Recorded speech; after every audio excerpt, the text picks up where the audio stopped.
Šorīt ir piemeties tāds ļoti patīkams satraukums, jo kā nekā, beidzot tas notiksies. Vēl salīdzinoši nesen Austrālija likās kaut kas pavisam tāls un absolūti nereāls. Patiesībā no Balī tas ir tikai pāris stundas ar lidmašīnu.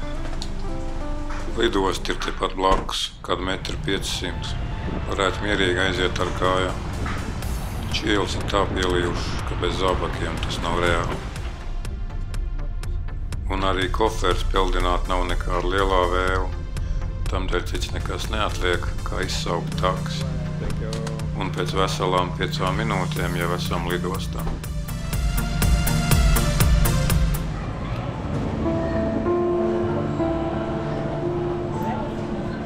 Kas Bintanga nav dzērs, tas Balī nav bijis. To vienu mazo padalīšu.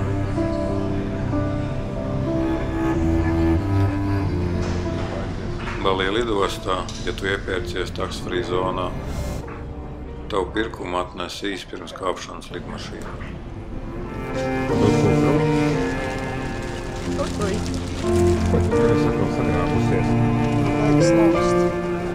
Lai tiktu iekšā Austrālijā, Latvijas pilsoņiem ir nepieciešama vīza. Nekas pārāk sarežģīts tas nav, taču var nākties pierādīt, ka tev ir pietiekoši daudz līdzekļu ceļošanai. Lidmašīnā ir jāizpilda pavisam vienkārši standarta muitas deklarācija.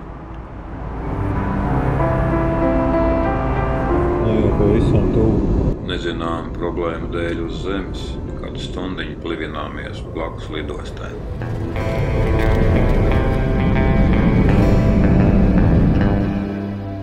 Iepriekš bija dzirdēt visādi kapeņu stāstiņi par to, ka šķērsojot Austrālijas robežu, tiek prasīts biļets atpakaļceļam, ka jāuzrāda arī kaut kāda konkrēta summa skaidrā nauda. Tad nu lūk, mums no tā viss nekas netika jautāts.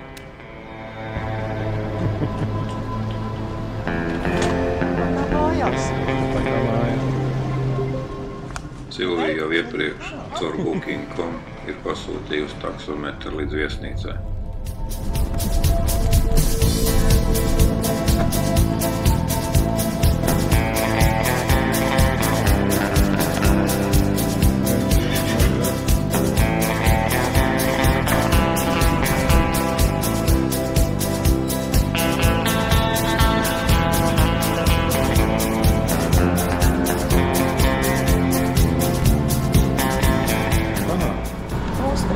Kur te ķenguri? Nevienas ķenguri nav. Tajā cenu kategorijā, kas nebija tā augstākā, kurā mēs skatījāmies viesnīcas, visās tika piedāvāts līdzīgs aprīkojums kā šeit. Un jau vēlā pēcpusdienā ļoti izsalkuši dodamies uz iepriekš noskatītu restorānu, lai kārtīgi pavakariņot. Iespējams lētākā vieta pasaulē, kurš to var dabūt par kādu naudu. Diemžēl durvis ir cieta. Pēc 2 nedēļu rīsu un jūras velšu diētas. Nu ļoti jau gribējās tādu kārtīgi gaļas klūps. Uzdancos? Teiglītis. Teiglītis maz zaķītis. Pēc nelielās vilšanās es nolēmu gaļu izcept pats. Austrālijas ziemeļos šobrīd ir lietus sezona. Pirms dažām stundām vēl Indonēzijā klimats bija silts un ļoti mitrs. Nolaižoties šeit, Darvinā, ziemeļu teritorijā, gaiss ir ļoti karsts un dedzinošs.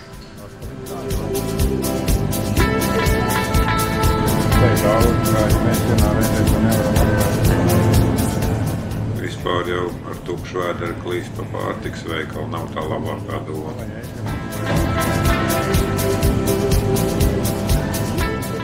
Viens Austrālijas dolārs ir līdzvērtīgs 0,7 Amerikas dolāriem.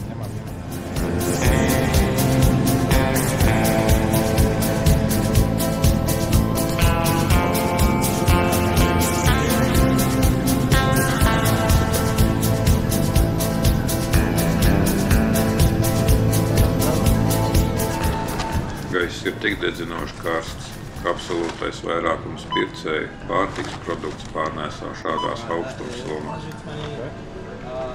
Šajā brīdī es oficiāli tiek iecelts ēzeļkārtā. Tu teici.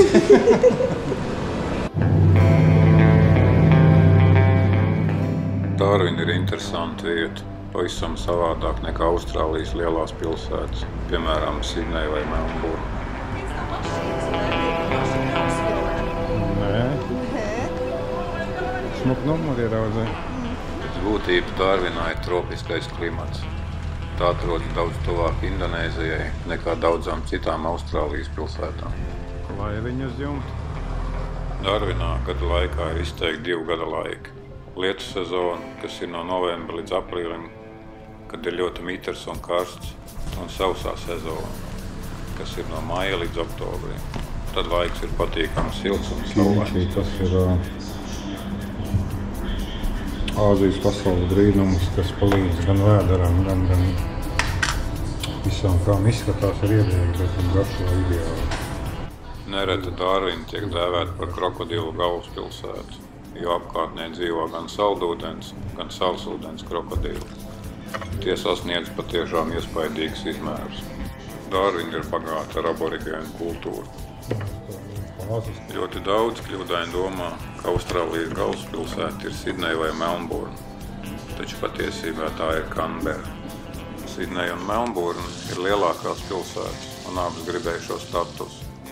Lai nerastos konflikts, tika nolēmts būvēt jaunu pilsētu no nulles, kas atrastos aptuveni pa vidu starp abām.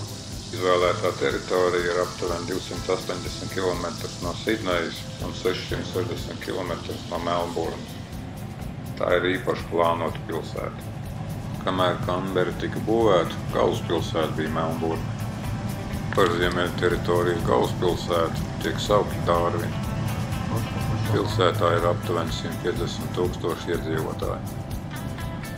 Atmosfēra ir mierīga, brīva un multikulturāla. Šeit dzīvo cilvēki no vairāk nekā 70 etniskajām grupām. Cilvēki šeit ir atslābināti, dzīves ritms ir mierīgs. Otrā pasaules kara laikā Darvina smagi sabombardēja Japānas spēki.